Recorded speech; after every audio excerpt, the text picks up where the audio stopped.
Okay? All right, friends. So thank you for staying after worship, and thank you also for hosting us here at Christ United Methodist Church. This is I want to say thank you for the worship service because it was an amazing worship service. You are an amazing congregation. The energy that you bring to this space for worship is palpable. I could feel it, that your love for each other and for this community and the ministries that you're involved in, it's genuine. And so I'm deeply grateful for that. And in some ways, you remind me of the church that I attend, my home church, which is Dumbarton United Methodist Church in Washington, D.C., which is the mother church of United Methodism in the nation's capital. And they're also one of our supporters. So I want to give a shout out, since we are in a United Methodist Church, I want to give a shout out to all the churches that have supported us. Riverside Church in New York City, um, Dumbarton United Methodist Church, individual donations from many churches ecumenically, and also want to recognize that we have Muslim partners that are supporting it, making it possible for the Religious Nationalisms Project of the New York State Council of Churches to be present here in the Bay Area this week. So thank you for worship. Thank you for worship. I don't know anyone who would not feel welcome here. I mean, so that's how powerful your worship was for me today. Let me just say who I am very briefly, and then talk about what the Religious Nationalisms Project is and what we've done, and then set the agenda for for our time together. And then I'm going to turn it over to Peter. So again, I'm Neil Christie. I'm a United Methodist clergy.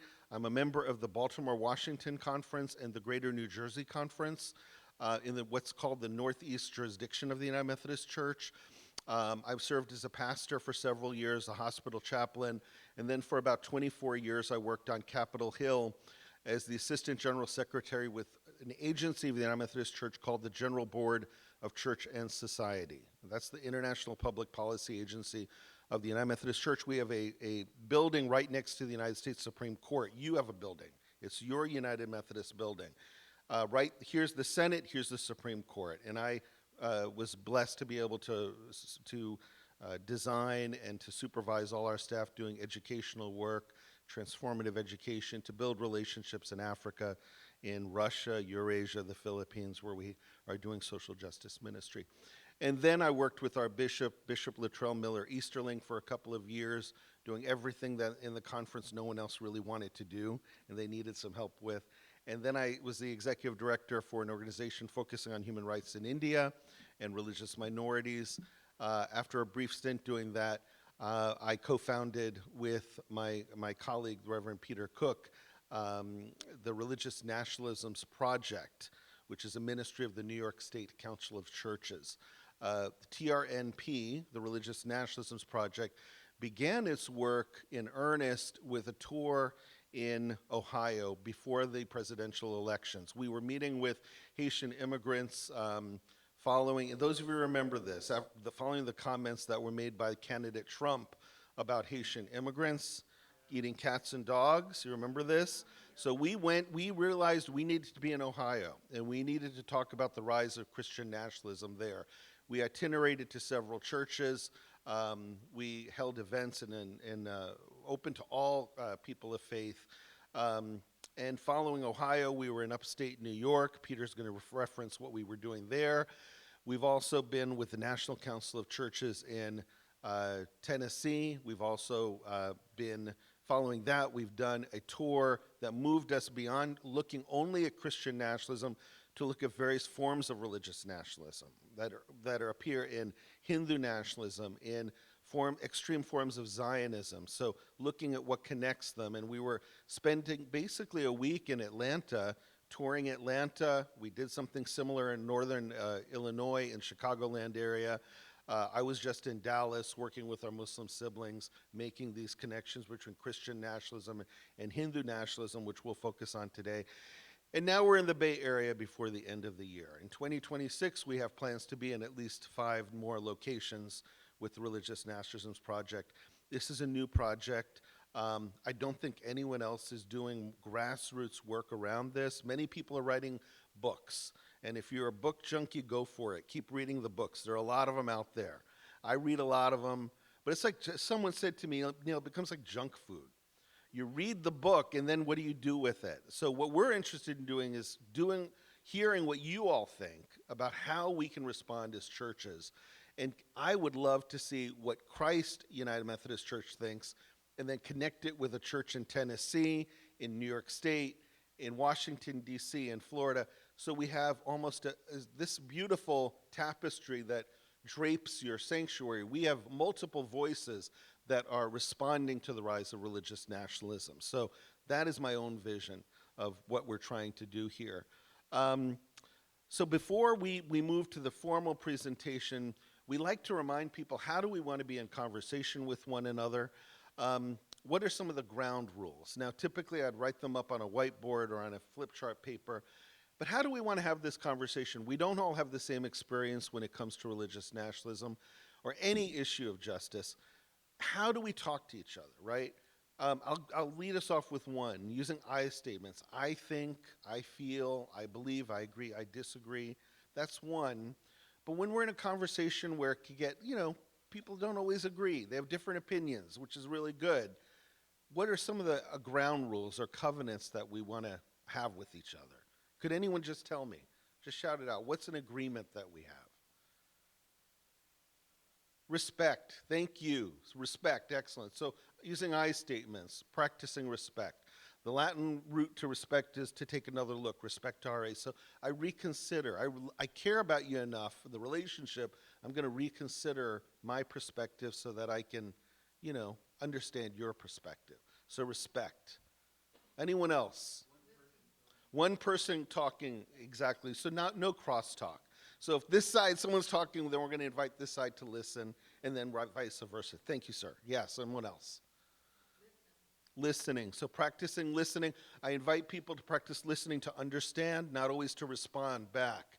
There's a big difference. I want to be able to understand you before I respond. So listening with curiosity, practicing that spiritual practice of curiosity. Others. Respect, curiosity, I statements. One person at a time. Someone else. Honesty. Thank you. Beautiful. Honesty. Thank you. Someone else. One more. Humility. We don't have, thank you so much for that. We don't have all the answers. And Peter and I don't have all the answers. And I'll let you in on a secret. Those people who write all the books, they don't have the answers either, Peter. They think they may do. So no one has all the answers. And I think that's the blessing. Because it means the people of God, whatever their faith, we are absolutely essential to getting to the solutions here. We're not just going to come up with pat answers. So thank you. Those can be our agreements for today. Tomorrow they may shift. I encourage you, when you have meetings in the church, to recognize your agreements. How do we want to be in conversation with one another? Thank you for that. I'm going to turn it over to Peter, and he's going to share more about the Religious Nationalism Project, and then formally what we mean when we use that term. Thank you.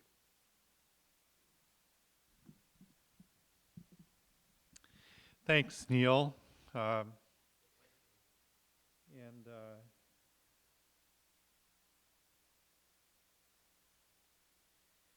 It's just such a pleasure to be back in California.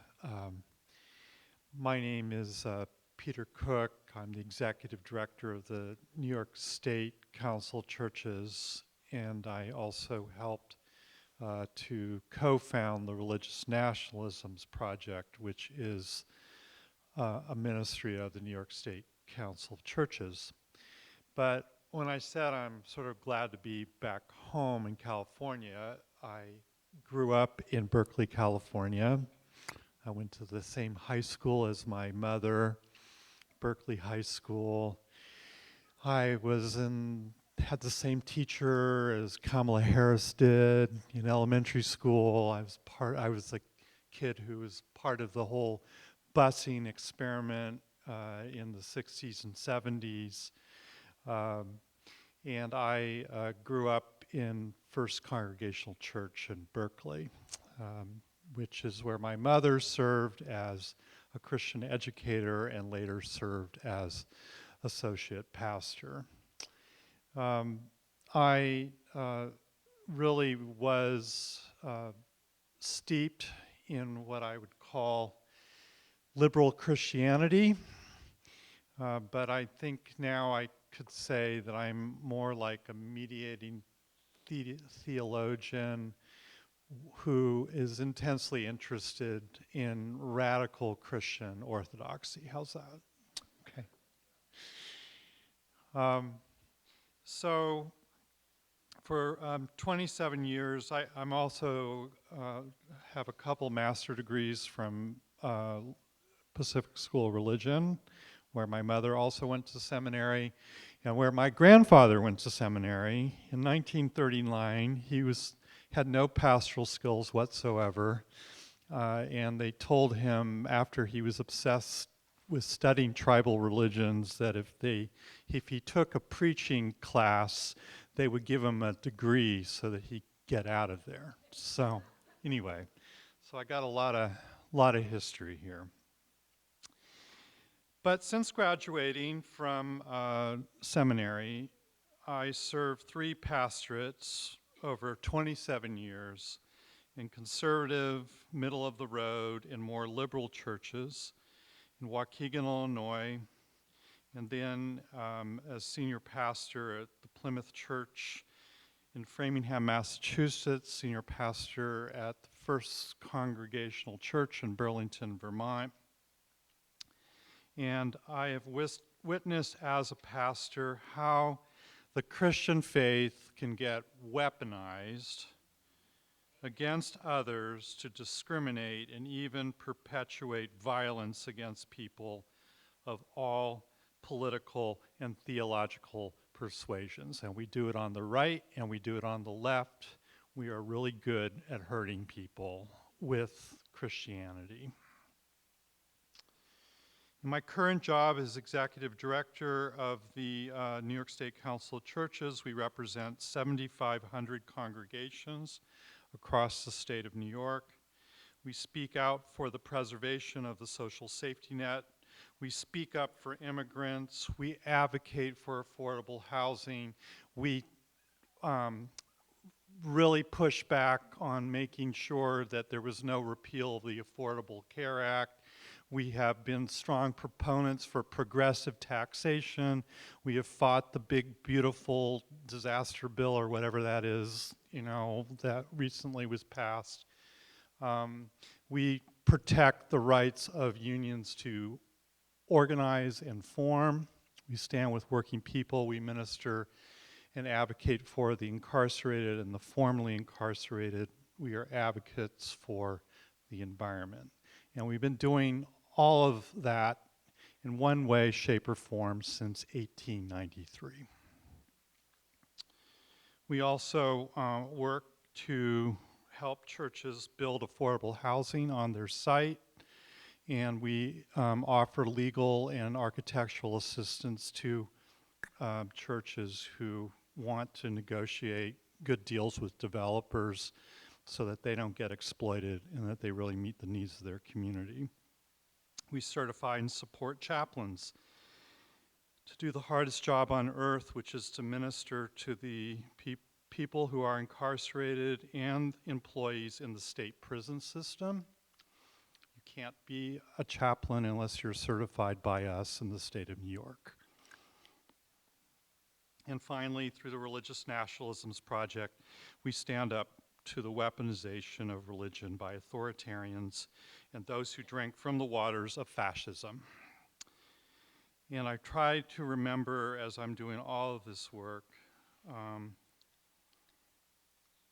that I need to be humble and that all of us are dust, and to dust we shall return. So, when we speak out against the weaponization of any faith, you can expect that people are going to try to malign you and your organization, and we are no exception. Right here in California, we are sad to say that the Hindu right got word that we were coming, and they've blown all through their social media and their publications that we are Islamic apologists. We are aligned with the Indian American Muslim Council, which they call, which they've ascribed to IAMC as Islamic terrorists. And there's just an active kind of campaign to try to discredit us. I am surprised, sort of, but unfortunately, this is the kind of stuff that people who speak up against authoritarianism experience in this country. And it's not just from Hindu nationalists, but also from Christian nationalists and people who are extreme Zionists.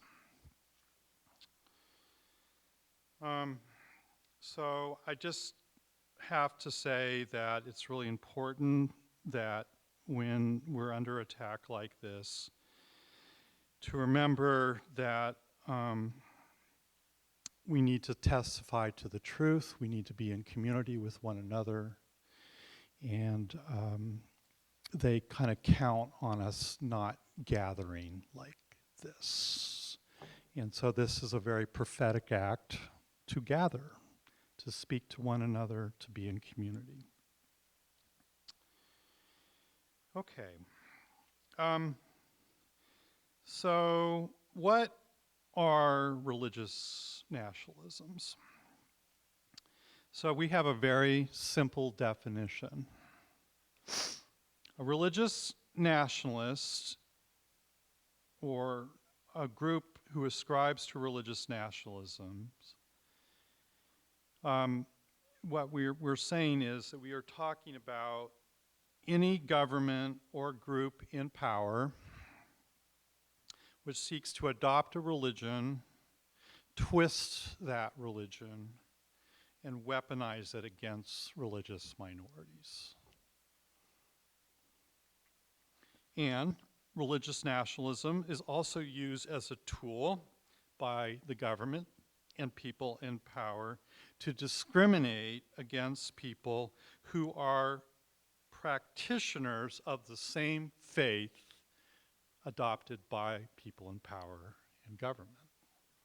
So, for example, when Bishop Buddy drew on her Christian principles to criticize President Trump's Christian nationalism shortly after his inauguration at the National Cathedral, she was shunned. She was called a heretic. This is an Episcopal Christian bishop now. And in the same way as Bishop Buddy was criticized, that when a Jewish person criticizes the Israeli government for not adhering to Jewish principles, they too can be called an anti-Semite or a self-loathing Jew. And when a practicing Hindu criticizes the Hindu nationalist state because they don't think that they are living up to the principles of Hinduism, they too are harassed, surveyed, threatened, and called names and told that they are not a real Hindu. So it's very important as we deal with religious nationalisms for people of all faiths to center themselves and hold on to the positive truths about their faith. This is essential because there is a lot of money behind these ideological actors to get you to second guess your faith, to kick you off your game, and really make you think that their abusive behavior is actually religiously sanctioned.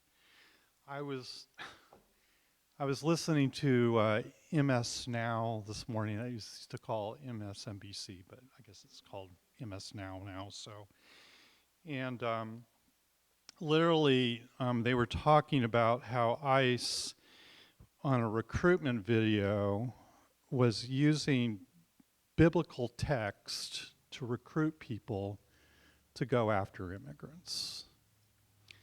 So you can see, I've seen this also happen with Christian Zionists to really push their whole agenda. We use religion in such a way that it gets you to really question your own faith. So here are the principles that I think really need to animate us, no matter what faith tradition you're in. And people in different faiths can, adjust these a little bit to suit them. But in some, there are 5, well, I would say 6 principles. One is that each person is created in the image of God and must be treated equally. Number 2, that we are called every day to love the Lord our God with all our heart, mind, and soul. Number 3, that we know we are loving God, giving thanks to God when we deeply love our neighbor.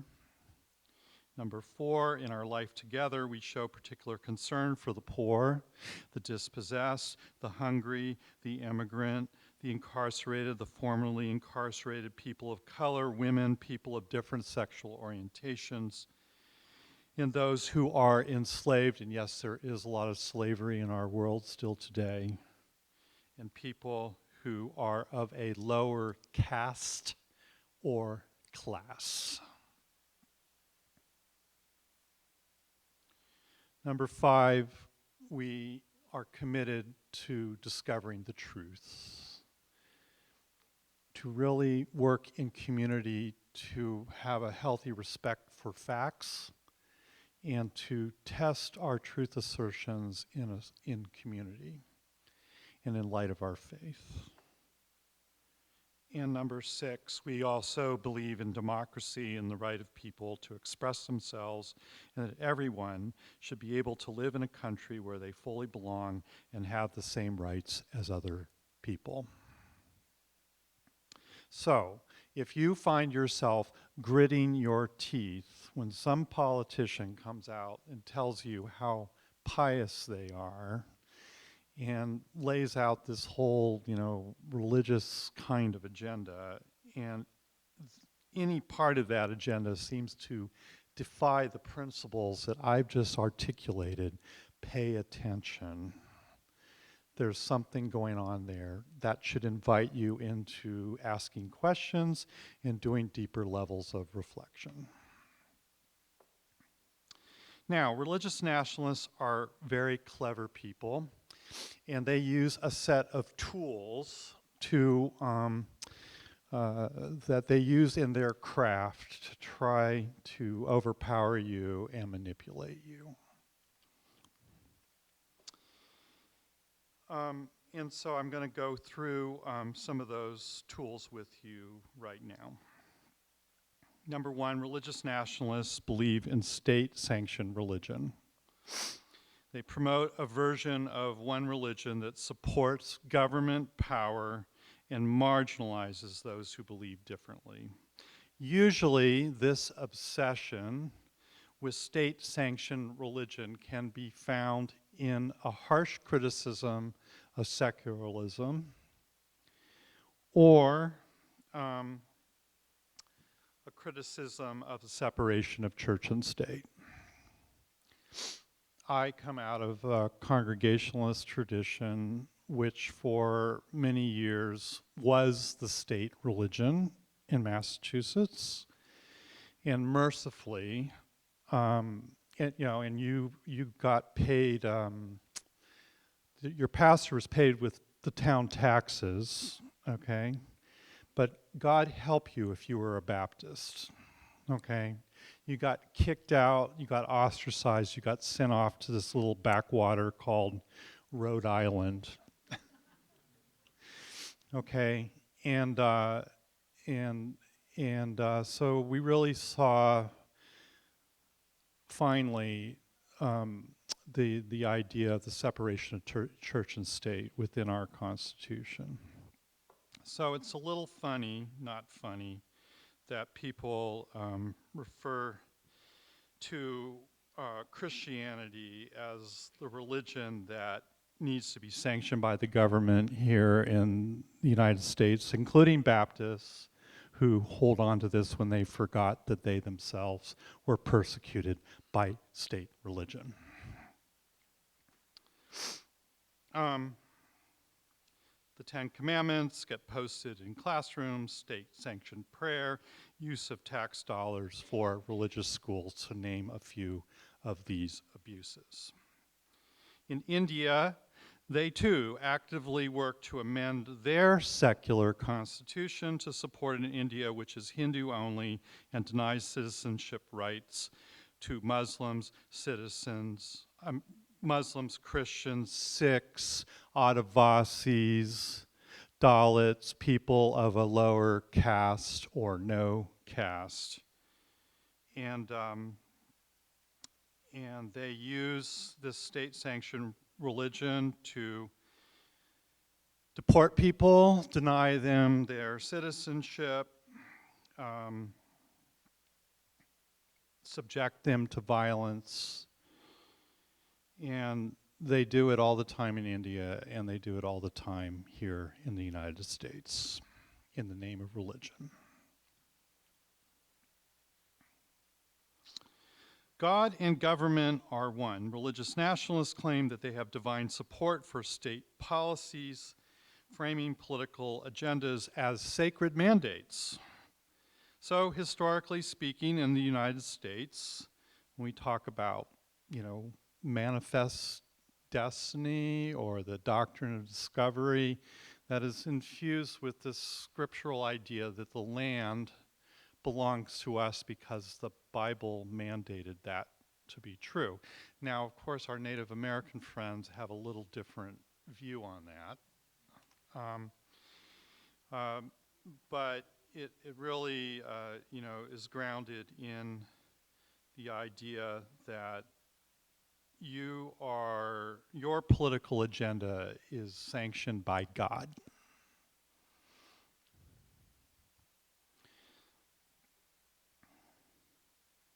We also, we'll talk about this in a minute, we also see that in Israel, where the land belongs to us, and anybody else who's on that land should have second-class status. A distorted faith. Religious nationalists employ a secular ideological use of religion, often in direct conflict with the core values of our faith traditions. And as I said, we focus on a few core principles. Each person is created in the image of God. We are called every day to love the Lord our God with our heart, mind, and soul. We know we're loving God when we love our neighbors. In our life together, we show a particular concern for the marginalized and those who live at the fringe of society. We are devoted to the truth, and we embrace democracy and the right for everyone to be able to be a citizen and exercise their full right to vote and to be human. Replacement theory. Replacement theory. This is the theory which is employed by Christian nationalists, which say that immigrants, religious minorities, people of color are enemies of the state who might assume electoral power to displace a white power structure.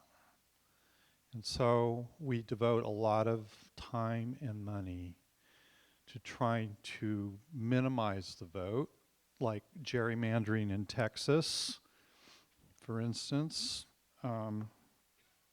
or rolling back on the Civil Rights Act, as the Supreme Court is known to do. And it's all kind of in service of trying to maintain white power and to diminish the power of others. And people get very threatened when they feel like people who are other than white might be gaining power. they fear that they're going to be replaced, replacement theory. So I'm from New York. On May 14th, 2023, a young man from the southern tier in New York took a semi-automatic weapon and he went up to East Buffalo. He took out that weapon and he shot 10 African American people in the supermarket dead. It is just beyond unimaginably horrible.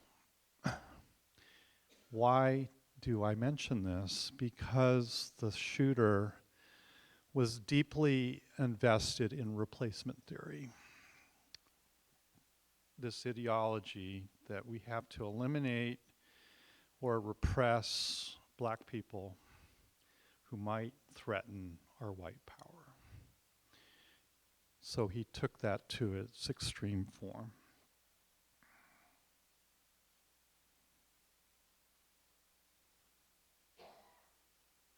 We see this in terms of purging of immigrants in the United States. ICE is funded. There's more money going into ICE right now than probably just about any other discretionary government program to try to purge our country of immigrants, people of color, who might threaten our white power. We put a lot of money behind that. And I'm sorry to say that in India, we see them blocking immigrants and religious minorities from participation in full citizenship. They are deported, they are put in labor camps, they are denied citizenship status,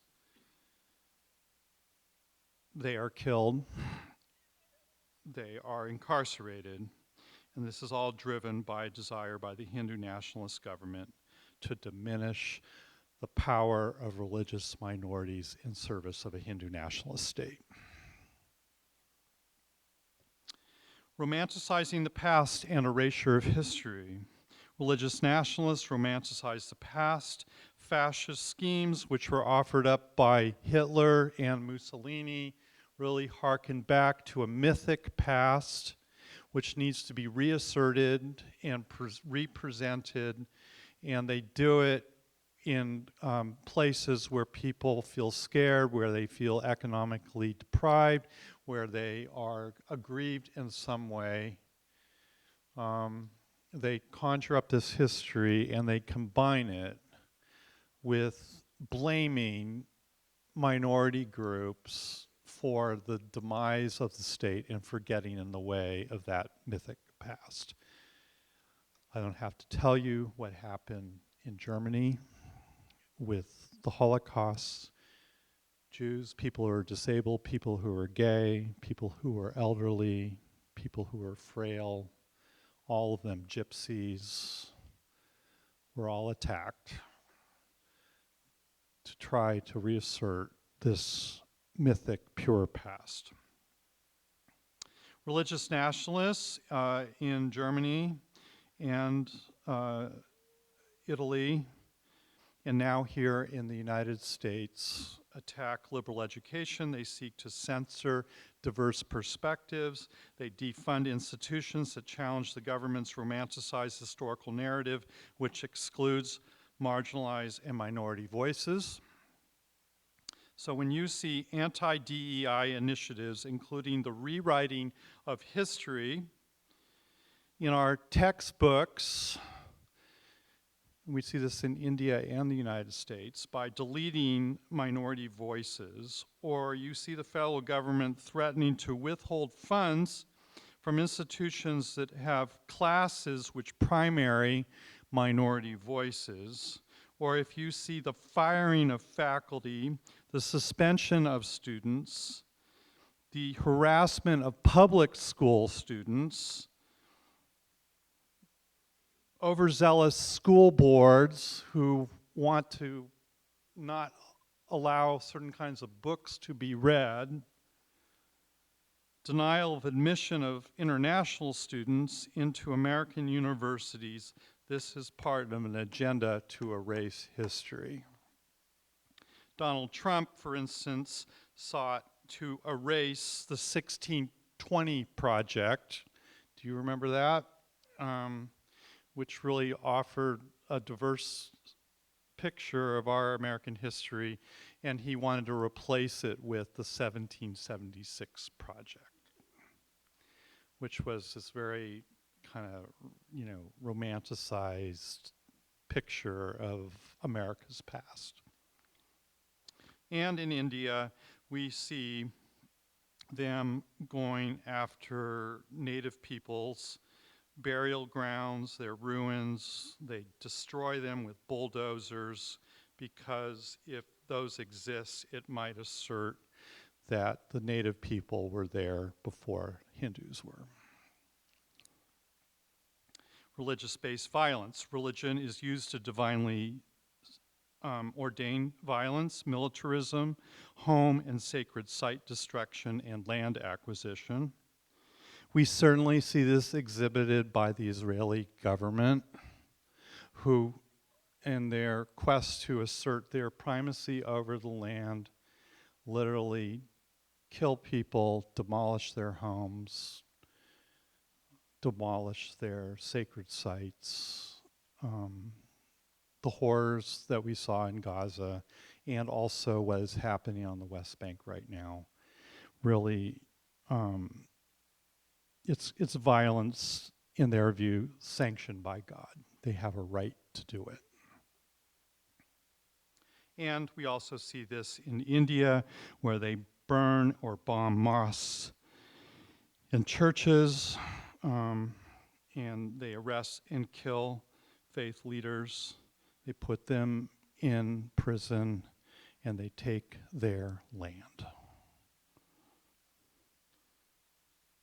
Scriptural abuse. Religious nationalists use ancient texts to justify present-day injustice. So, for instance, we weaponize Scripture to defend exclusive territorial claims or suppress other religious groups. They will say things like, or we have said, that Scripture justifies slavery, that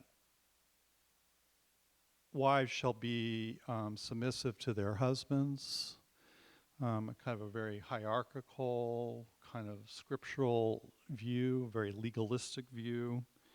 Or they use Scripture to make, as I said before, land claims. The Bible says that this land belongs to us.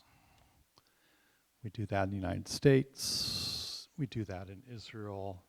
They forget the part in Israel about how if you have possession of the land that you are required to treat the stranger as you would want to be treated and to do justice on the land. They kind of forget that scriptural part.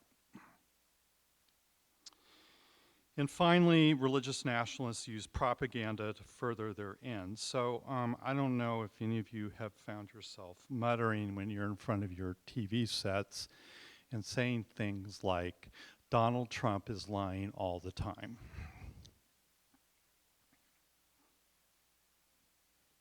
Benjamin Netanyahu is lying all the time. Narendra Modi is lying all the time. They know what they're doing. Lying is the point. It's a propaganda strategy.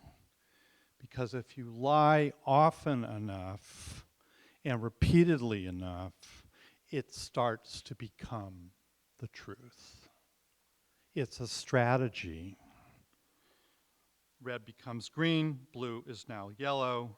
You can say things like you defend religious freedom, but what you really mean is the freedom of Christians to hold on to their sincerely held beliefs so that they can discriminate against other people and deny other people their religious freedom, and you get the religious freedom to do that. You say you're promoting Hindus by promoting a bill, as is what's happening in Georgia right now, to prevent discrimination against Hindus, when what you're really doing is trying to pass a law that says that if you criticize the Indian government, you are Hindu-phobic. You set up an anti-Semitism task force to defend Jewish people, and then you use that task force to severely attack Jewish people who criticize Israel. If you are Christian and you happen to agree with that criticism, you now are also called an anti-Semite.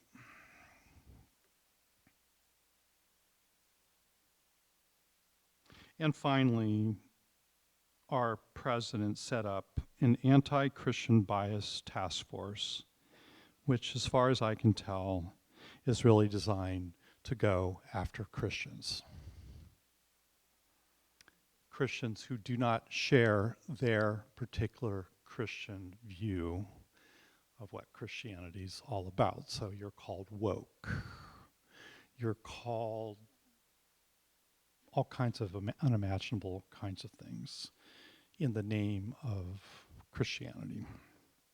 So in closing, I will just say that George Orwell, in his book 1984,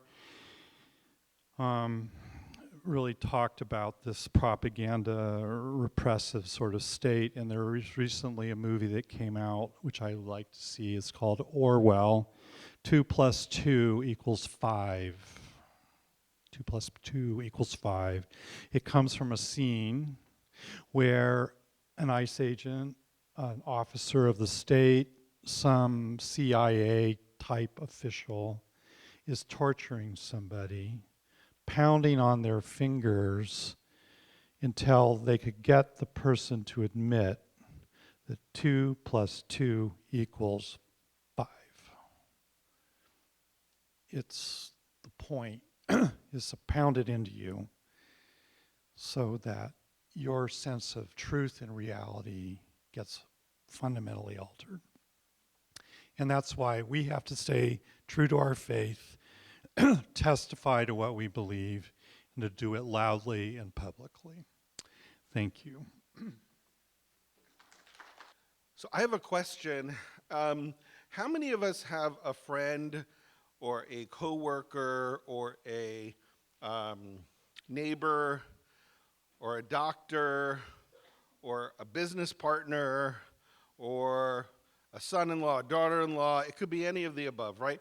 That is a Hindu, that identifies as Hindu. Anyone?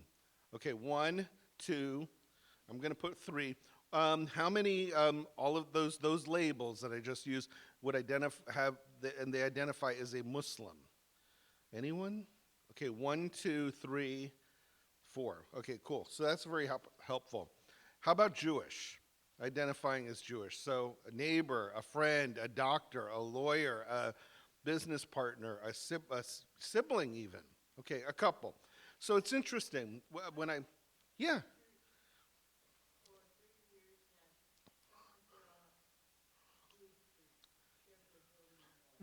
I was hearing that, yes.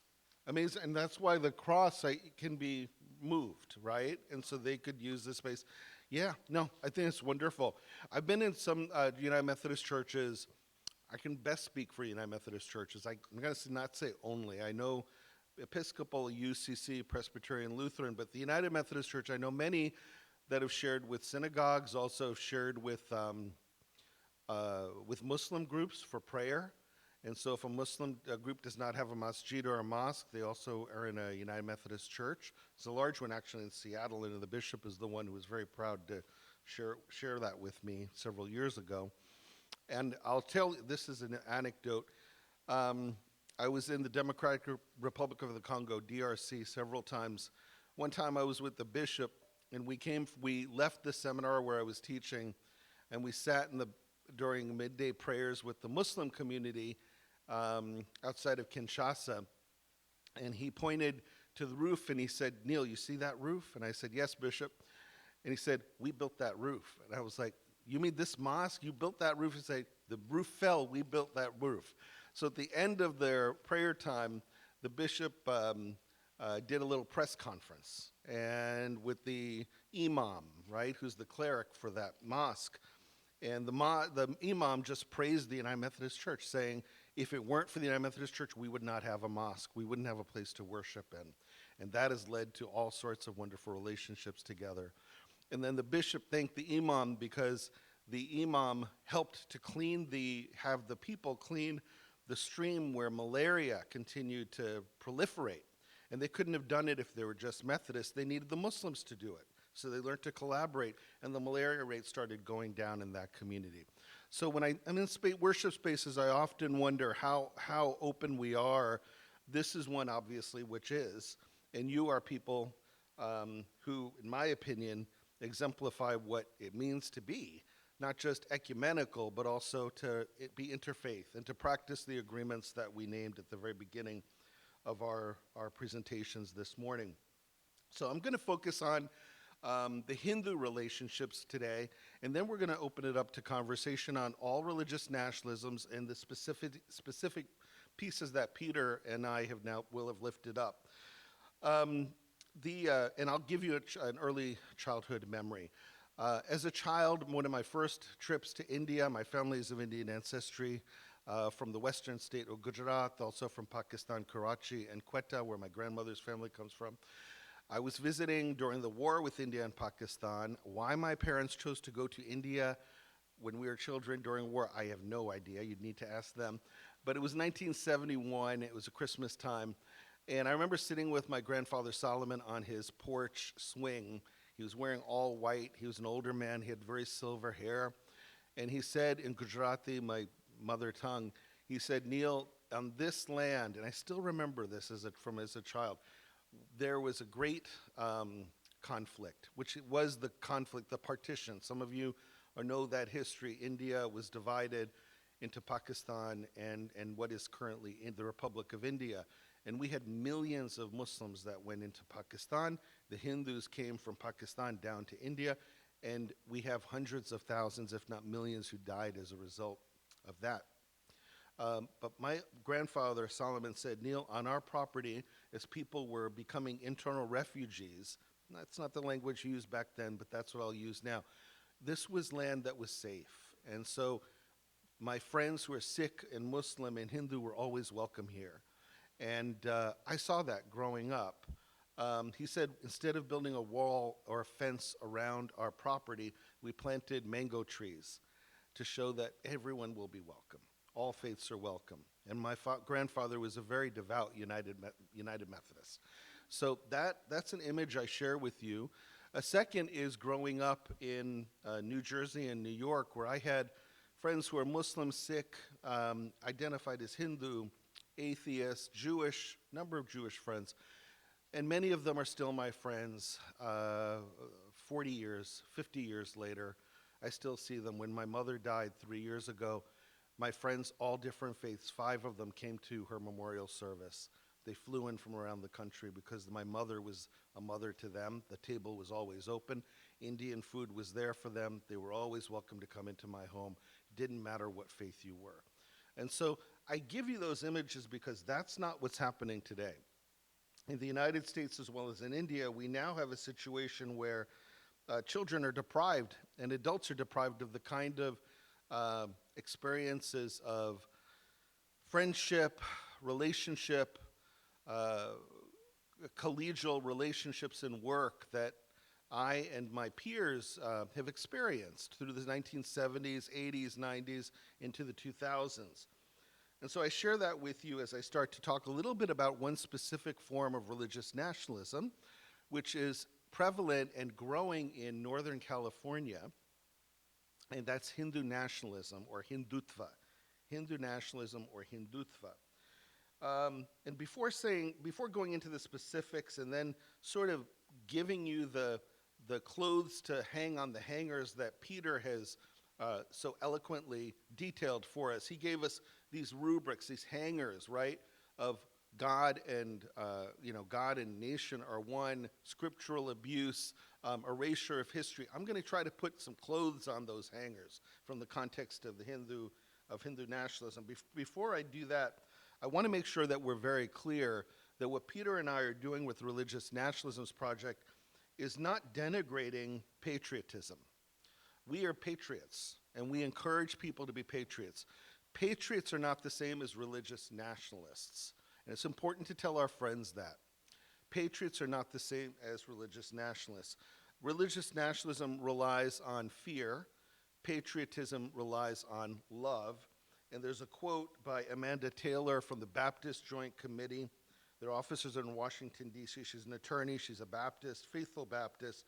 And she wrote in one of her books, patriotism is animated by love, nationalism by hate, to confuse the one for the others, to pretend that hate is love and fear is courage. Religious nationalism is not courage. It's based in fear. It's based in fear of the other, and in my opinion, it's based on self-insecurity and this desire then to dominate. And so we're not talking about patriotism. We celebrate patriotism, but what we're doing is raising the alarm about the rise of religious nationalism in our country. That's what we're talking about. Another quote that I'll give you that comes from Father Richard Rohr, someone I try to read every day, Franciscan priest, who said that when we pray the Lord's Prayer, thy kingdom come, we're also saying, my kingdom go, right? When I pray for God's kingdom to come on earth, God's justice, God's peace, God's mercy, God's compassion to be realized on earth, I'm also praying that my notion of what the kingdom or kingdom is needs to be set aside. What religious nationalists do is say, no, my vision, or our vision of the kingdom of God is what we need to pursue. And in fact, we're going to invoke the will of the Almighty to bless our vision, our dominant vision, not your vision, but our vision of what the kingdom looks like. And so I'm inviting you to hold on to some of those as I go through some of these rubrics with you. And again, I want to reiterate that Hindu nationalism that we're talking about is not the same as Hinduism, just as Christian nationalism is not the same as Christianity. Hindu nationalism is a political phenomenon. It involves the exploitation of religion for political purposes. It is a set of ideas or an ideology. On the one hand, it's also a political movement that is spread from India to the United States, the UK, Canada, and Australia. In the United States, it probably has the most money that's attached to it. It's an organized quest for power. There are many scholars who have written books on Hindu nationalism. The rise, probably the best known is Audrey Truska.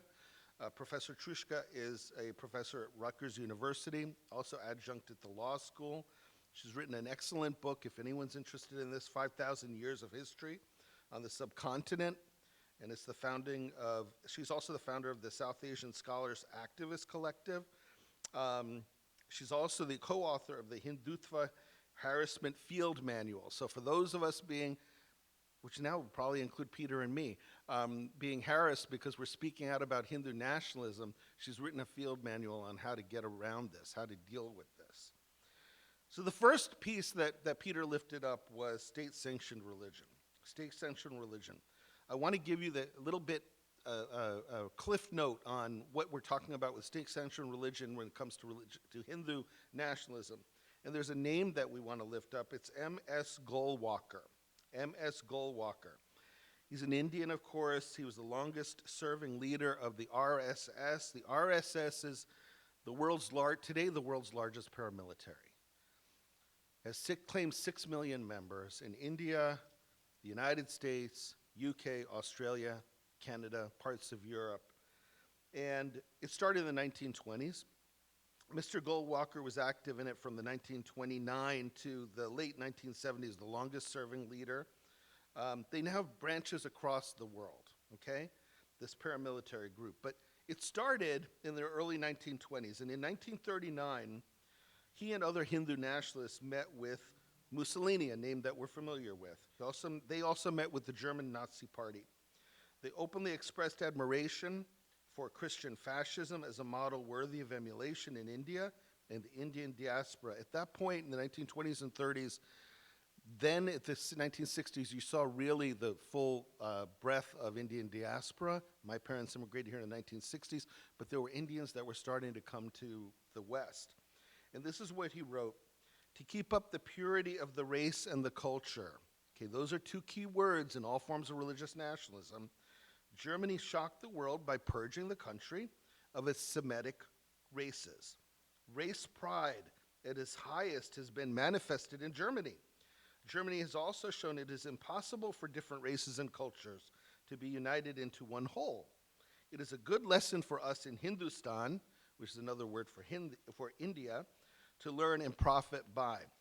So this notion that we cannot live with multiple races, we cannot live with multiple cultures or religions was integral to what the RSS was about. In 2025, Rutgers University released a report that highlighted the deep networks and ethno-nationalist agenda of Hindu nationalist groups targeting Muslims and other vulnerable communities in the United States. Again, I said there are dozens of these organizations. They're active at every level in the U.S.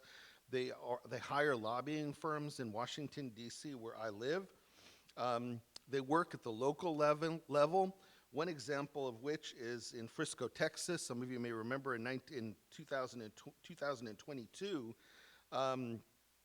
there was a fundraiser by Hindu temples, and it was sponsored by the Hindu Heritage Foundation and the Hindu American Foundation. And the RSS was helping to organize this. These are nonprofits in the United States. They're currently being investigated by the IRS. But what they were doing was they were collecting in Frisco, Texas, thousands of dollars in donations so that they could take that money, take it back to India to demolish churches and mosques, but churches is how they build it. And it's on their publicity material. They were very upfront about it. So what happened? There was public outcry. You saw Jews, Muslims, other Hindus, Christians, Sikhs line up, atheists line up. I still have the YouTube video in City Hall saying this can't happen on American soil. This is religious nationalism.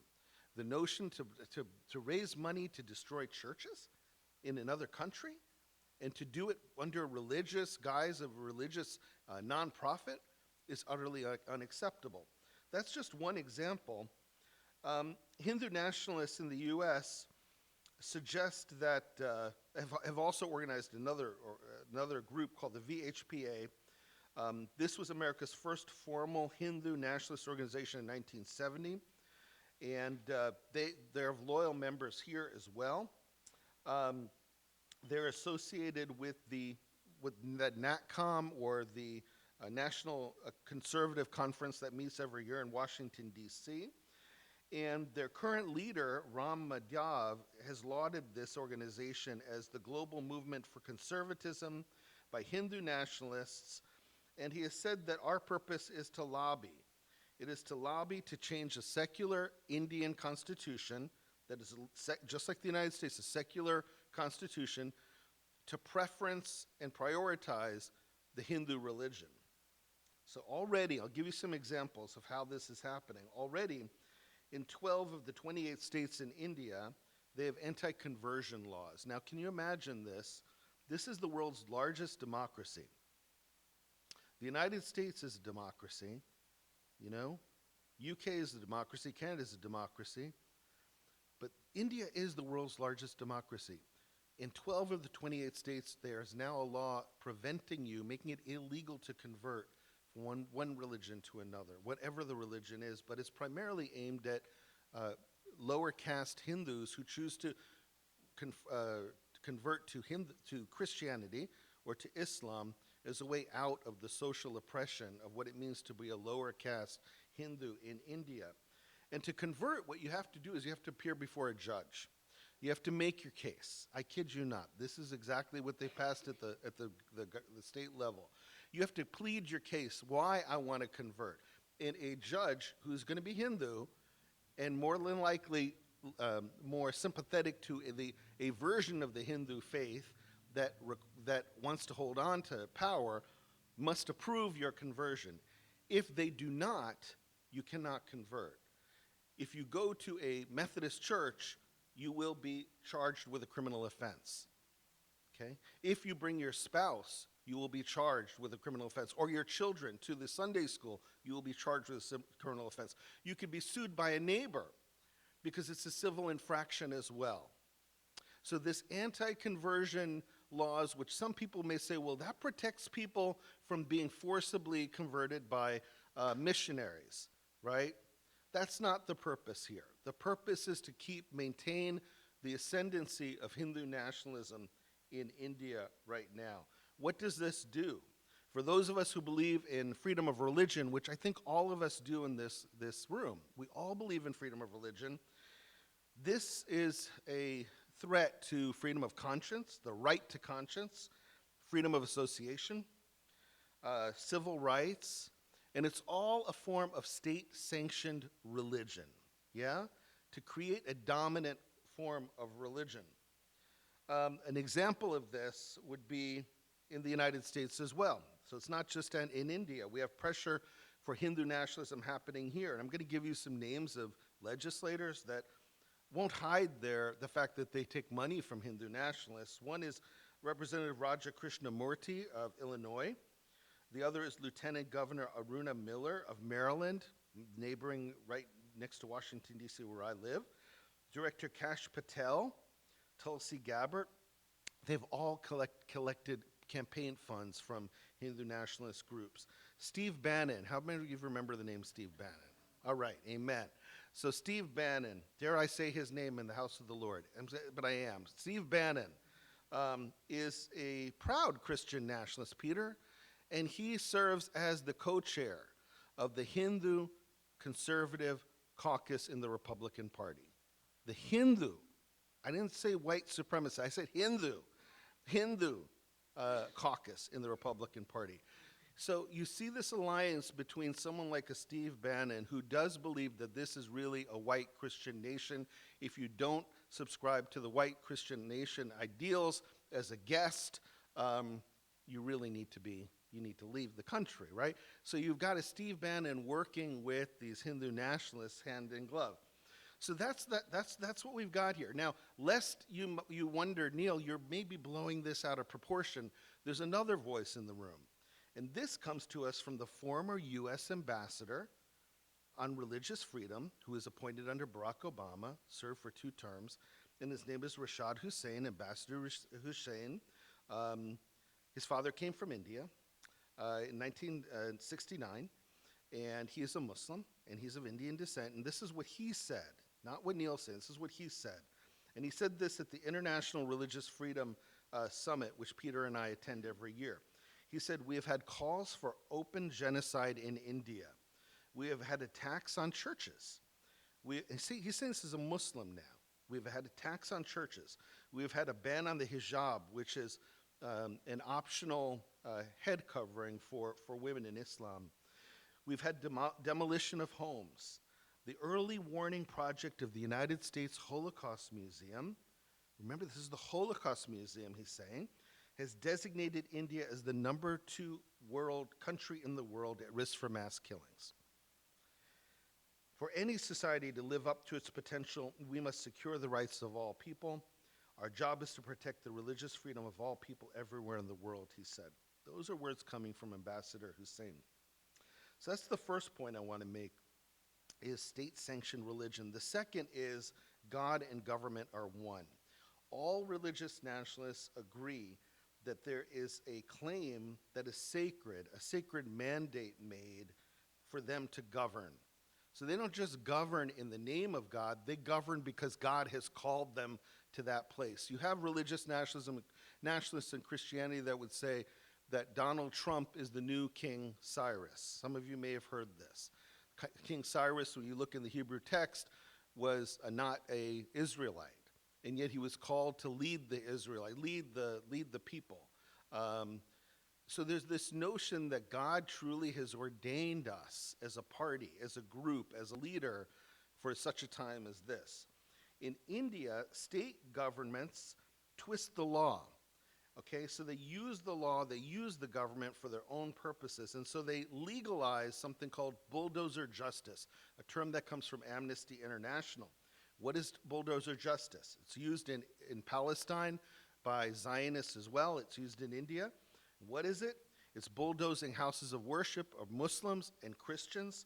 It's replacing them with Hindu temples or allowing them to lay fallow so the state now owns the property. It's using the government to get into Christian schools that were established for the poor and legally force them to change their curriculum to affirm a hierarchical caste system, right? So we know the caste system, which is part of Hinduism. It's been reclaimed in Hindu nationalism as a positive good, not something to be embarrassed about or to dismantle, but in fact something to assert in society, not just among us as Hindus, but across all religions. Yeah, that the caste system is something that God has blessed. Christians and Muslims are being ghettoized through redlining laws. So using the government to make sure that Muslims and Christians don't live next to Hindus, something that is anathema to what my family grew up with in India and what I experienced. Hate speech is encouraged by state governors. Hindus are encouraged to, Muslims are encouraged to go to Hindus are encouraged to go to Muslim homes and to break the legs of childbearing women and girls so that they do not procreate. They do not bring more Muslims into the world. This is governors who are saying this kind of stuff. Yeah? And they're legally doing it with that kind of hate language. Here's something else that truly gets at how God and government are one in India with Hindu nationalism. Dr. Fernand Verens, who's in Canada, he served as special UN rapporteur for human rights, and he told me in a meeting that the Indian Supreme Court has now determined that the god Ram, which is one god in Hinduism, is perhaps the most hyper-masculine of gods that Hindu nationalists promote, is now considered a human being, has all the rights of a human being. So while God Ram is a god, we must treat God Ram as a human being. What does that mean? If you say something negative, you speak out against Lord Ram, you will be, if there's a civil and also a criminal penalty, just as if I were to speak slander against you, right? It can be criminal, it can also be civil. So you can be held accountable. You could be sued if you speak out against this Hindu god. You could go to jail for speaking out against this Hindu god. And because of mob violence and the perception that I'm speaking out against God, the Lord Ram, the possibility and the reality of mob violence against me and my family and my church or my mosque is significantly increased, and in fact, it does happen. So if you don't endorse this one form of religion as the dominant religion, this by the Supreme Court now, you are placed in jeopardy. What else would you call that but religious nationalism? What else would you call it? Priests have told me that when they're saying Mass and if the doors are open and they can be heard, it's illegal because then they hear you as proselytizing. Pastors walking down the street with a hymnal in their hand, a choir member with their music, if they see it, if a Hindu nationalist sees it, you can be arrested. Yeah? That's what God and government being one looks like. Third point Peter made was something called the Great Replacement Theory. The Great Replacement Theory.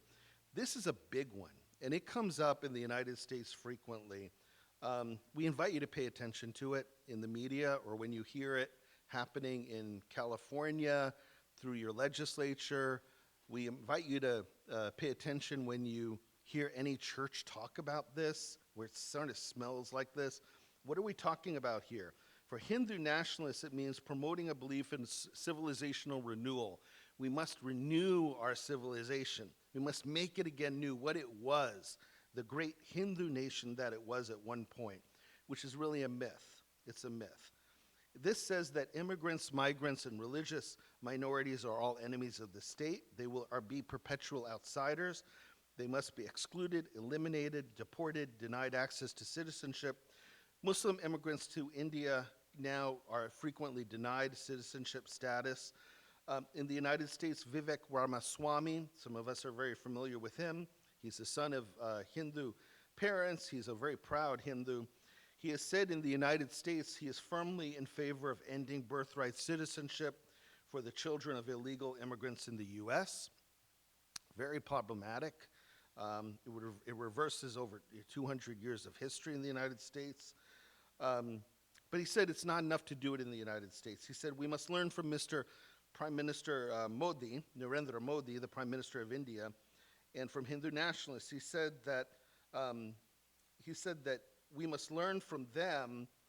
He said it unapologetically.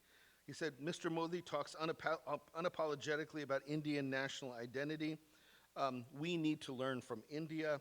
He quoted the Vedas, which are the sacred scripture in India. He said, here in the United States, we've gotten out of the habit of apologizing. We've gotten into the habit of apologizing for our own national history. That's what I think we need to learn from here. Mr. Modi and India, they are at their best when they do not apologize for who they truly are, right? So there's a commonality between this desire to end birthright citizenship in the United States. It's happening in India as well. Why? Because it's maintaining this fear of erasure, this fear that we will be replaced. In India, Hindu nationalists harass, detain, deport immigrants who are Muslim and Christian. They appeal to fear of loss of their racial purity. They promote racial superiority. They do this through something called generational casteism. And that doesn't just function in India. It is functioning in California. It is happening in Silicon Valley. It is happening in the redlining, where Hindu nationalists who have access to business, to property, if you're a realtor or a business owner, make sure that people who are of a lower caste do not own property. We talked yesterday in a United Methodist church in Alameda, where a member of the church, many-year member, over 30-year member, who's from India, at the end of our presentation, she said, I agree with everything that Peter and Neil have said. In India, we are discriminated against. And in this country, my husband, who worked in tech, he was not given jobs. He lost jobs. Why? Because he was a lower caste person, even though he was Christian, not Hindu. But because there were Hindu nationalists in charge in management positions, he was demoted. He was demoted. So she saw firsthand the impact. And Peter and I work with colleagues who are in tech, who are working in all industries in California, who have explained this to us and how it's functioning. It is tragic that despite a unanimous vote to pass and outlaw a casteism bill in the state of California, it was vetoed at the very last minute by Governor Newsom because of the Hindu lobby, and Peter can give a little more history on that at the end of my presentation. Fourth point I want to make is the erasure and redefinition of history. In textbooks, the contribution of Christians and Muslims is being written out of textbooks in India, their contributions to nation building. In Catholic schools, Protestant schools, they are told to put the god Ram in the school side by side with the cross. Doesn't matter what their belief is. For Adivasi or indigenous native peoples in India, and I appreciate the land acknowledgement and the worship today, but in India, their burial grounds are being decimated. They're being covered over. Why? It's to say that they were never here, that we were here first, that those indigenous people were not here first. This is a tool of religious nationalists in the United States, but it is in India as well. Muslims are unable to bury their dead. They make it illegal to bury their dead. If they bury their dead, they must be buried outside, far away from any Hindu. The Hindu American Foundation spokesperson, Matt McDermott, not an Indian name, has said that racism and xenophobia, and I'm going to give you a quote, are the biggest challenges that we face as an advocacy group. Two things. Number one, activists and groups who focus on minority rights. And second, the progressive movement in the United States. So they are afraid of us. They're afraid of what we're talking about. They're afraid of anyone who stands for minority rights, and they're very blunt with it. They're very blunt with it. Fifth point, religious-based violence, and these are very specific. Religious nationalists legitimate detention, militarization, occupation, dislocation, relocation. As I said, the RSS is the world's largest paramilitary in the world. A member of the RSS is the one who assassinated Mahatma Gandhi. So it's a religious nationalist who shot him in 1948. They've made death threats to dozens of professors in the United States, including at Stanford, at UCLA, at Rutgers, um, and they do this with impunity. An operative of the BJP, the Hindu nationalist government ruling in India right now, attempted assassination on a U.S. citizen on U.S. soil in New York City, and that is still up in the courts. In the U.S., the task of Hindu nationalists has been to defend and justify the brutal massacre and rape in 2002 of Muslims in Gujarat state, as well as in 2020 in Delhi. The number of attacks against Christians has increased from 127 in 2014 to almost 900 in 2024, and it could be 10 times as high as that because we know people don't report, it's underreported. And violence takes the form of policies as well as many, many forms of action. So lynching of Muslims weekly has become quite commonplace. Muslims who are accused of eating beef, which Hindu nationalists say is utterly contrary to Hindu teaching, even if you're not a Hindu. Amnesty International, again, has condemned bulldozer justice. The anti-conversion laws are in place, as I've named. The BBC has been raided and raided again. The offices have been closed down, essentially, in India. Investigative journalists are intimidated by something called the Unlawful Activities Prevention Act, which is an anti-terrorism act, if you will. There's a new censorship bill that's in place that silences internal criticism. Visas are denied to scholars from the US and UK, including clergy, and Peter can reference that. There are allegations of Pegasus spyware used against journalists, activists, and opposition politicians, painting a picture of a surveillance state. It's interesting that India uses the same surveillance equipment as Israel, Netanyahu's Israel. Is that a coincidence? Right? They shared the same surveillance equipment,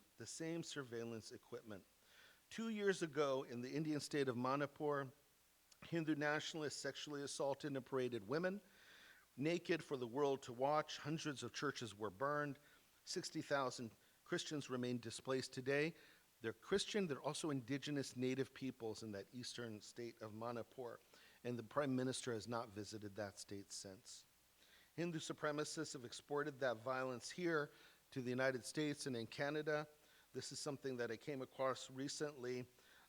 They're repeatedly spreading the lie that Mahatma Gandhi did not say that nonviolence is the highest virtue, but in fact that Mahatma Gandhi said violence in the defense of religion is a great virtue. Can you imagine that? So imagine that also with Christian nationalists, how they twist what's been said by leaders, yeah? It's happening with Hindu nationalists.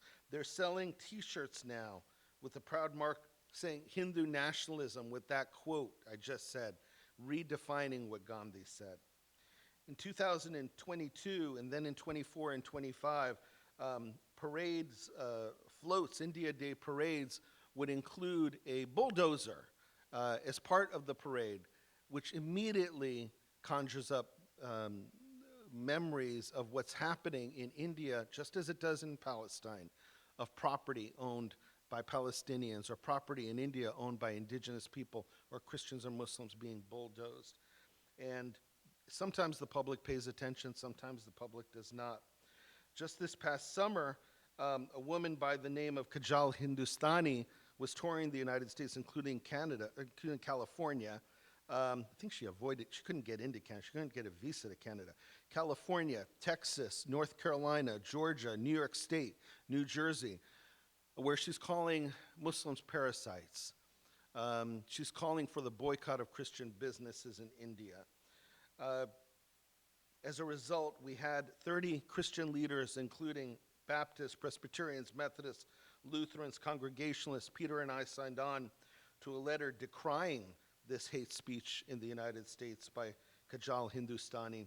I want to remind us that there are several churches that have made statements on Hindu nationalism, and they include the United Church of Christ, which passed a resolution just recently, unanimously with one abstention. The United Methodist Church was the first denomination to condemn Hindu nationalism, and the National Council of Churches as well. Sixth point, I'm pretty much at my conclusion of my remarks, and then we're going to open it up. is scriptural abuse. And we could talk about that, and scholars do a lot of work on this, is how religious nationalists twist and turn and cherry pick scripture for their own purposes. Hindu nationalists do this, exactly this. They want to actively reshape what the Hindu faith means. They don't just want to express a faith, they want to reshape what it means to be a Hindu. They will say the Vedas and the Bhagavad Gita, which are the two most sacred texts in Hinduism, legitimate an undivided land, blood, and soil together that include a larger subcontinent, not just India, but also Pakistan, Sri Lanka, Bangladesh, Nepal, basically this whole section of Asia, which they envision as a Hindu Rashtra, or also a new kingdom, the grand vision, the golden time. They frequently use misogynistic, anti-Semitic, Islamophobic, and xenophobic tropes against their critics. They repeatedly collapse the complexity of lived Hinduism into their own far-right political agenda. They see Muslims in particular as less deserving of dignity and freedom. Seventh point, final point, this is the use of propaganda to further their ends. Peter referenced the Hinduphobia bill in Georgia, and the potential for this bill to come to California, I believe, is real. There's an anti-casteism legislation that was vetoed by Governor Newsom, and it will come back up. The legislature unanimously passed it. It'll come on back up. But the potential for the Hindu nationalists to introduce something called a Hinduphobia bill in this state are very real. What does this do? What it does is it says that if you speak out against Hinduism, you're speaking out against speaking out against India, and that you are infringing on someone else's civil rights. It's similar to saying speaking out against Zionism. Yeah, that if you speak out against Zionism, you're anti-Jewish, you're anti-Semitic, right? So it's propaganda. It twists civil rights, existing civil rights laws on their head to mean one thing when they were intended to mean something entirely different. So the quote that I want to leave you with, and it comes from a Christian in Texas, and his name is James Tallarico. And Representative Tallarico, I think, is a shining star because he gets it. He gets what we're trying to do as Christians, and he gets what people of faith, all good faith, I think, are trying to do. He says, democracy is ultimately a spiritual practice. It is the practice of listening to each other, of working together, of resolving our conflicts nonviolently, and it really requires humility that we don't have all the right answers. It requires a deep love for our neighbors, especially our neighbors we disagree with most. Winning in democracy is not dominating our neighbors. It is persuading them. It is forging a way to live together in peace, to love our neighbors as ourselves. True democracy is nonviolent self-governance of thy neighbor, for thy neighbor, by thy neighbor. And so with that, I will end, and thank you for letting me share on Hindu nationalism. Okay? We are now going to open it up to you, and we want to hear from you, your comment, your thoughts, your comments, your insights. How does this impact you? What do you think? What are the answers here from your perspective? What can you do? What can your I should be standing here, right? Because of the video, the Zoom. What can we be doing to respond to religious nationalisms and to the rise of Hindu nationalism as you understand it? And are there questions about Hindu nationalism for clarification?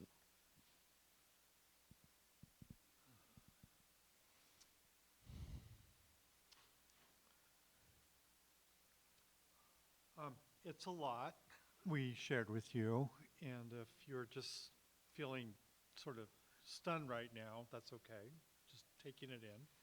But is there something that we said that struck a nerve for you, or resonated with you, or rang true for you, or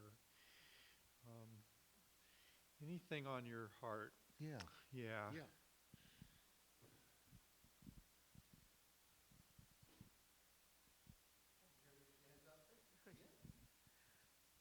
Um, My question is, you mentioned about Hindu nationalism in Northern California. Yeah. Are you able to tell us precisely where relative to this county? Sure. Yeah. Yeah. Okay. So, Roseville, California. There is a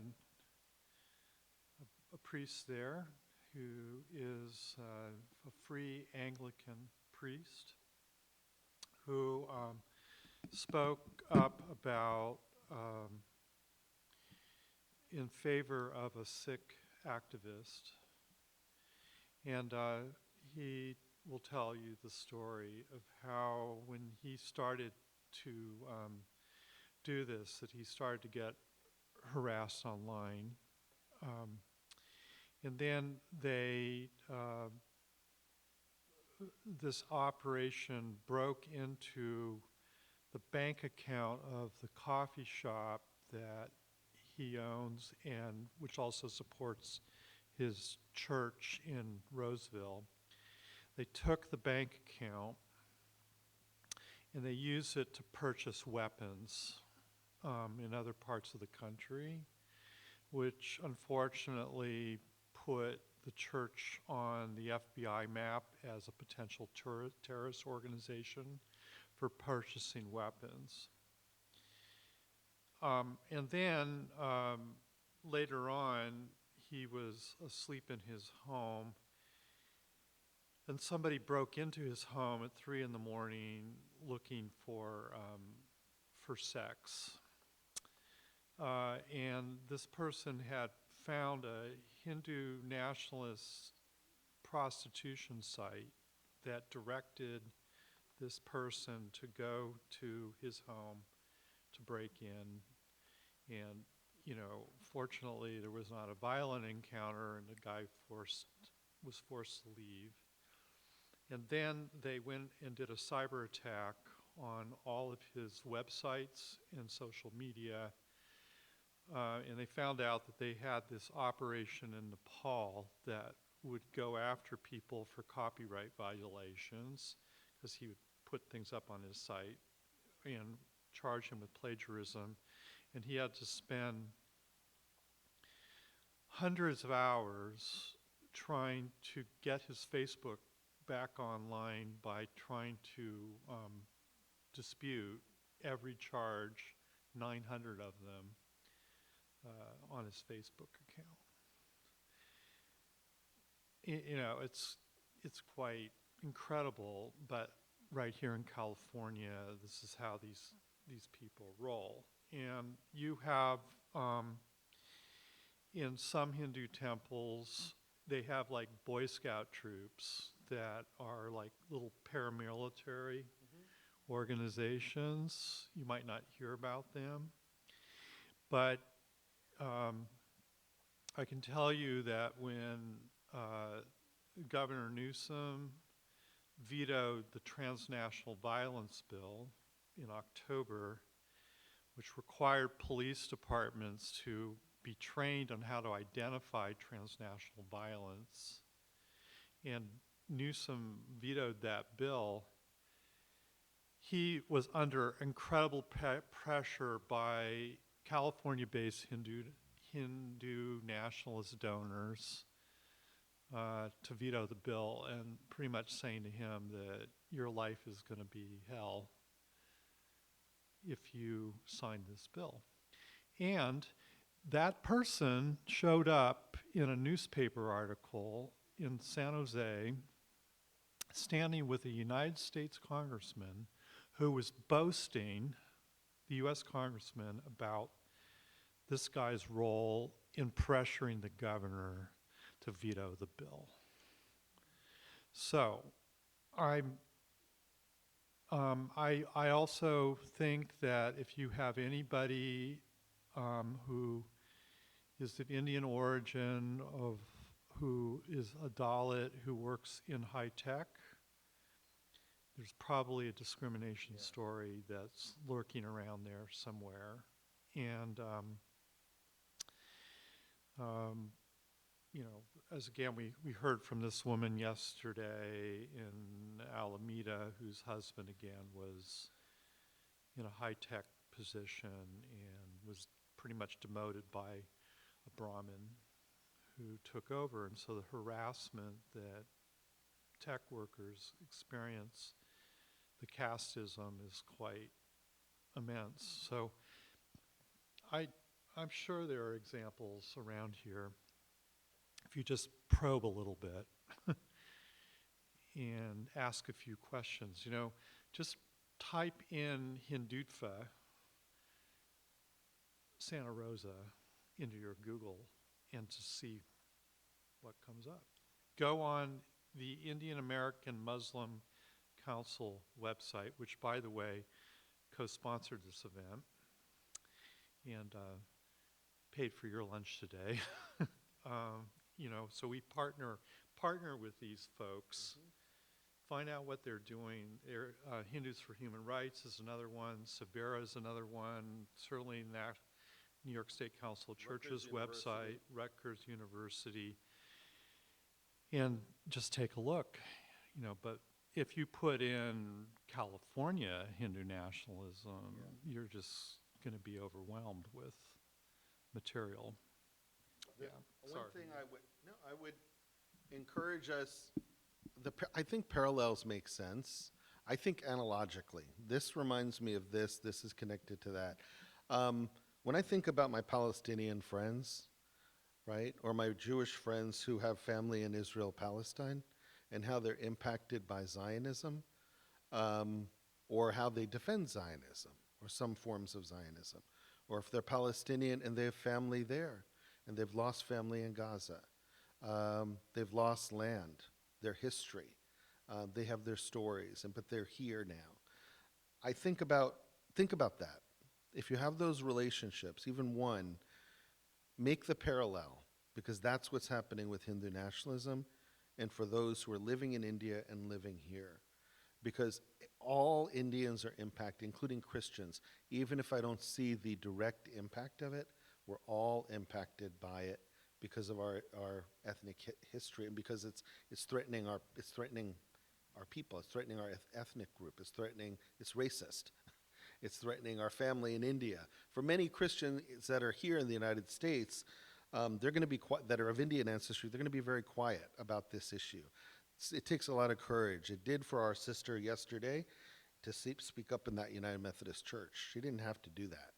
I think she trusted us in the space enough that she did. But we have a lot of Christians who are afraid because they have families still there.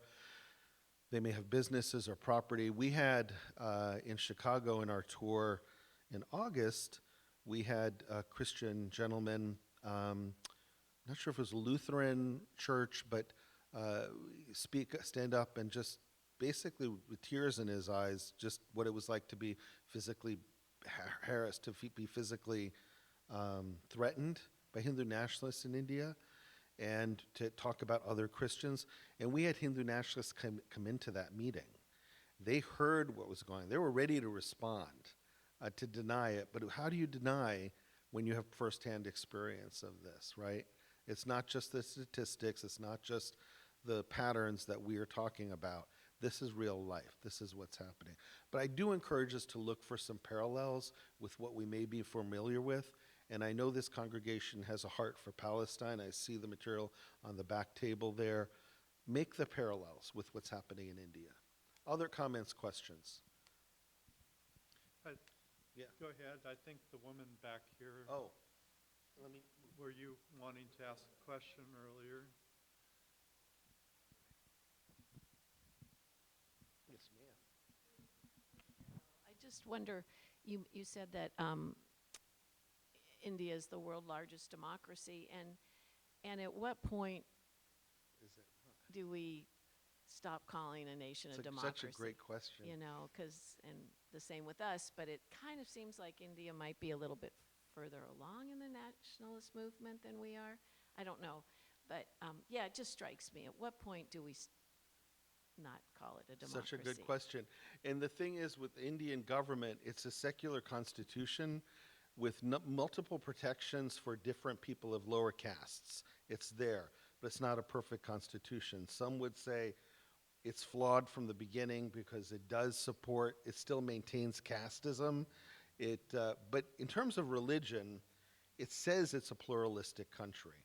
And for majority of its history, it's functioned as a pluralistic country, right, with freedom of religion. Religion has not been weaponized. Yet the other day, someone asked us, well, why is it happening now? Well, I'd say, why is it happening in the United States now? It's always been here in some form or the other, but there's this ascendancy now. It's no longer a conversation partner, it's in the White House. It's in Congress, right? When I go to Congress and I see the Christian flag or a cross next to the US flag at the entrance to a member of Congress's office, it no longer makes me feel ill to my stomach because I've gotten so used to it. I honestly expect it in some of these offices. They are blatant about putting a cross and the U.S. flag right at the entrance, so you know where they stand. Same thing is happening in India. Is it a democracy? It's a great question.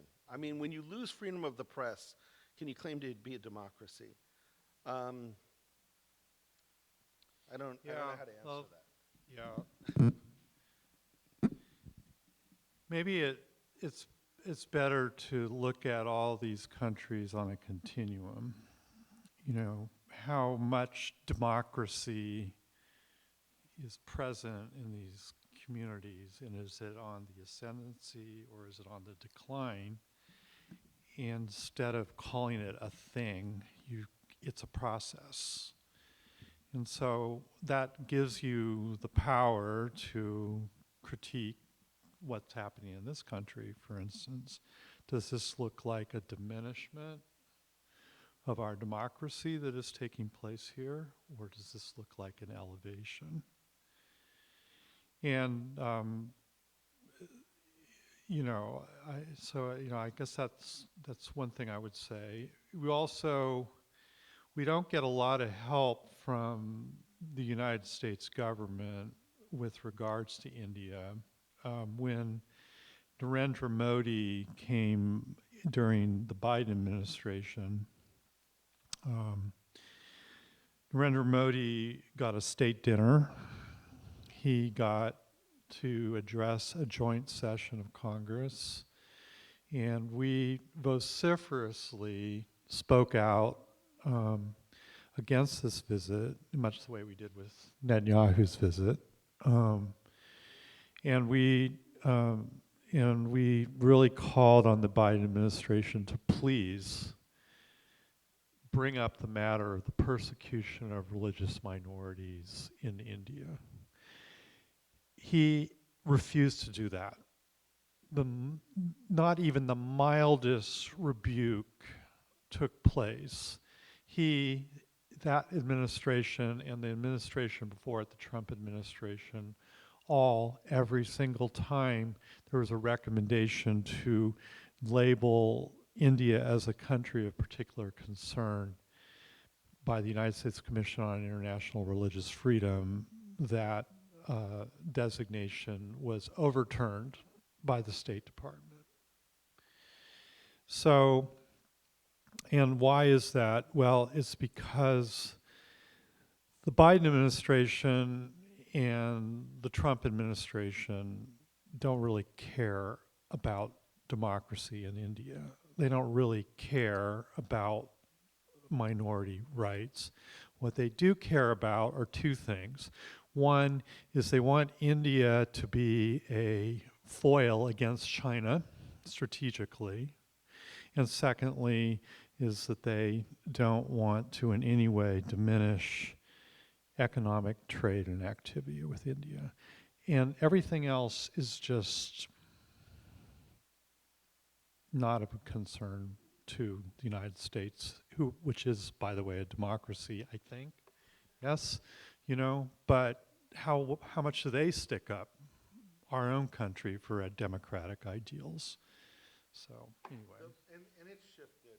I mean, let's be real. It has shifted. At one point with Mr. Modi, before he was elected prime minister, his visa was denied to the United States. Why would you, and he was governor of a state in India, but they denied him a visa. Why? Because he was instrumental over 20 years ago in the massacre of Muslims in Gujarat state. And the United States State Department did not forget that. When he became prime minister, he was given a visa, but he was not given a state dinner under Barack Obama. And in fact, as I understand it, Michelle Obama said to her husband, "You will not allow that butcher to have dinner in our home." And I heard this from United Methodists who are doing work in the White House, that she was adamant. She's like, we're not going, it's like, I know my history. I know what's going on in India. We will not support this. And so it depends on where we are geopolitically right now. You have India with stronger, you have the largest pro-Israel demonstrations happening in Asia in India right now. You have Indian soldiers that are fought in Gaza. Why? So they could kill Muslims, yeah? Who are Hindu nationalists. They're mercenaries being sent there. You have Indian workers going and replacing Palestinian workers in the West Bank. So geopolitically, is Israel a democracy? They will claim to be a democracy, won't they? I'll give you my opinion if you ask me if it's a democracy. And India, same thing. So you have these kind of these governments that are playing with really very rubber definitions of pluralistic democracy. But what does that mean then for all democracies? I think that's the larger question. If we redefine what democracy is, Christian nationalists will claim that the United States still is a democracy. Not a theocracy, a democracy, but with a white Christian understanding of this is what it means to live in a democracy. So it's redefinition of a democracy. And I think that's really problematic because it's happening in Europe as well. It's happened in Hungary. It's happening in Poland. It's happening in Norway, one of the most liberal countries in Northern Europe, next to the Netherlands. Grave concern that we were redefining what democracy looks like because this is happening now globally. So the question then for us then, my question to you all based on your question is, how as Christians and then Muslims, Sikhs, Jews, and Hindus promote democracy when our religion is being used to redefine what that looks like? What can we do? What's our role in this? And this is a question I have for all of you, for all of us. Other questions, comments? Sir.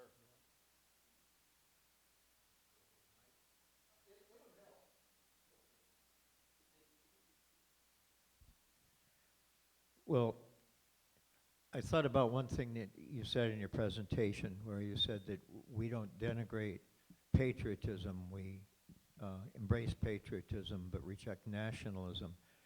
And I just want to comment that my view, and I consider myself a devout Christian, is that patriotism is a gateway drug to fascism, period. And that patriotism, with all its lovely facade and veneer, is actually got a poisonous core in it of bigotry against those who do not who we exclude in some way. So I actually think that ultimately it may not be safe to say this, it may not be prudent or politically wise to say this publicly, but that's my actual view. Thank you. That patriotism itself, not just nationalism. I mean, I love the Olympic Mountains. I grew up in Seattle. I love the redwoods. Yeah. That doesn't mean that I'm in some kind of non-rational, passion about the U.S. nation state. Yeah. Especially given our genocidal history. Yeah. One thing that Amanda Taylor said with that quote, Amanda said, the greatest expression of a patriot is to encourage people to vote, right? Not how they should vote, but to vote, participate in democracy. So I agree with you. I mean, if that's what we understand patriotism to be, it's totally a slippery slope. And then I wholeheartedly agree with you. And then the question is, where is God in this for us as people of faith? Where is our allegiance? Um, and again, how often do we as Christians define God as our experience of what it means to be a U.S. citizen? And how do we separate God from our national identity? Even those of us who are progressive, identify as progressive, how do we make sure we are not marrying the two, yeah, in the church? I think too that part of what we're dealing with right now are competing visions of what, well, we'll just use the United States for example, of what the United States stands for and what we think is a marker of what it means to be a United States citizen. For me, that is the welcoming of immigrants and the lack of oppression against immigrants. It's the ability to have some free agency to be able to shape your life without being discriminated against. It is the freedom to vote and not have that franchise taken away from you. So, if I thought that our country was truly living up to those ideals, I guess that would make me a patriot. But but any brand of patriotism can, just like any brand of religion, move from something that's positive into a gateway drug to something else. Hi, I just wanted to check in for time. Yep. I'm going to give us one more question, Great. and then we'll wrap it up. Thank you. Okay. This is all very distressing. So what can we as individuals Do. or a small group of people can do about it? Yeah. Okay. Great question. Okay, the first thing you can do is do what you're doing right now, which is show up. Okay? To be in community with one another. That's the first thing. That's the base of what we need to do. To try to learn, try to allow yourself to have whatever cherished assumptions you might have, to be in a space where you can question those things. Robert Putnam, in his book Bowling Alone, who's the author of Bowling Alone, and I think I mentioned this in our earlier conversation, but basically he said that we used to have more of a developed civic life in the United States. People would not bowl alone. They would have bowling clubs. They'd go to church. They'd have civic discourse and town halls. And then with the advent of COVID, the disintegration of that civic sinew started to diminish. And, so we're home eating, our McDonald's in front of our TV set, wearing our masks, right? And we're not coming to church. And then when COVID lifts, we still don't go to church. And we have replaced this with social media, which becomes the playground for fascists who really thrive on being able to divide us with this kind of media. And so what I advise our churches to do is please do not look inward. Don't sit in coffee hour and argue with the flower committee. Get out into your community, meet people, connect with people, be in relationship.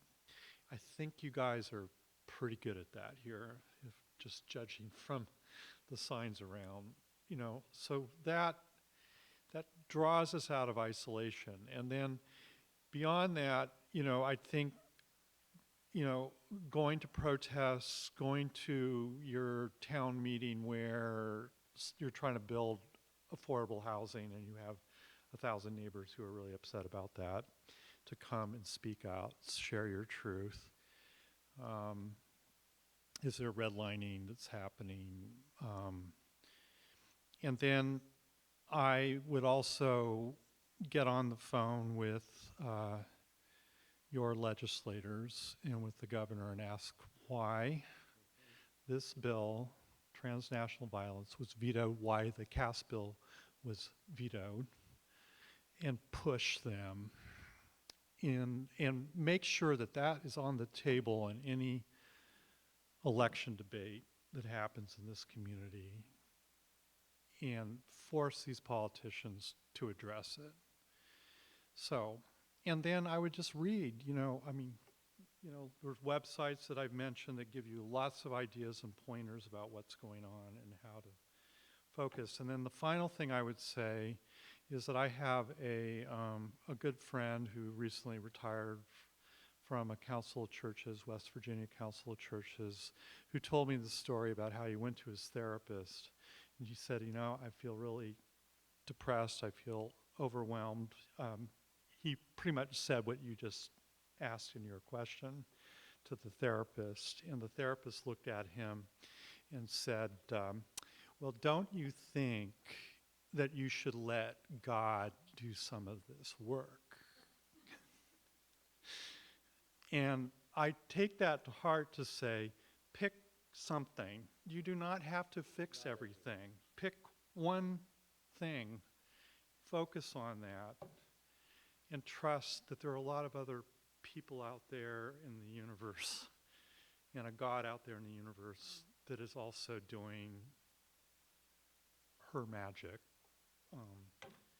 along the way. So Three things, very briefly. I agree with everything Peter said, but I'm going to add this.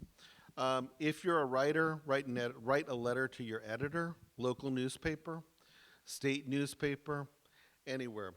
Make sure journalists are aware that religious nationalism is real. It's functioning around Hindu nationalism in this part of California, Northern California, in your county. First thing, so write, contact them. Second, be open to conversation with your Sikh and Muslim neighbors. We have Sikh and Muslim organizations that asked us the same question last night. And they said, how do we work with others? We said, well, you work with them. You find out who they are. We can certainly connect you, or some of you, to what the Sikh community is doing. When they speak out, they wonder, why are not Christians speaking with us? And we said, because they don't know. When they're aware, then they do speak up, right? So we'd love to connect you with who those Sikh leaders are. These are people who live in your communities and extended communities, and they're working on this issue. They don't believe in religious nationalism, just like you all. They share these values together. And then third, and this is a vision I have, is every church, every person saying, my religion is not a weapon, and putting it out there. My vision is to have it on a sign that we all hold up and take a picture, and that becomes viral. And this is the reason why my religion is not a weapon. Here's an example of it. We've got to start to shift the mentality in this country from what we hear in the media and from our legislators in Washington and state capitals to say, where we live, my religion is not a weapon. We don't always agree. That's okay. We don't have to agree. Agreement is not the same as acceptance. We can accept people even if we disagree, but it's not going to be a weapon. And to keep claiming that space, I think that's really important. We want to say... one more recommendation. Listen to your pastor's sermon again this afternoon, okay? Very helpful in terms of dealing with anxiety, being overwhelmed, and feeling like you have to constantly be in motion doing things. It was a great sermon. Very good. Okay. It was a great sermon. We want to say thank you to each of you for being here. You have my business card. You know how to get in touch with us. The website is there. Call, text me, email me. we will be in touch, and we are glad to build on this. We'll come back to this part of California, hopefully in 2026. We want to build on the relationships. If you have contacts for us to relate to, please share them with us. And again, thank you for your gracious hospitality. God bless you all, and have a wonderful Thanksgiving. And let us express our gratitude to Reverend Peter Cook and Reverend Neil Christie. Thank you. God bless you all. If anyone would like to take a picture with us in front of the church sign outside, that would be really cool. I would love to get a picture. I love your church. It reminds me of my church in D.C. So if I want to get a picture in front of the sign, and I know we need to start to head out so the new folks can come on in.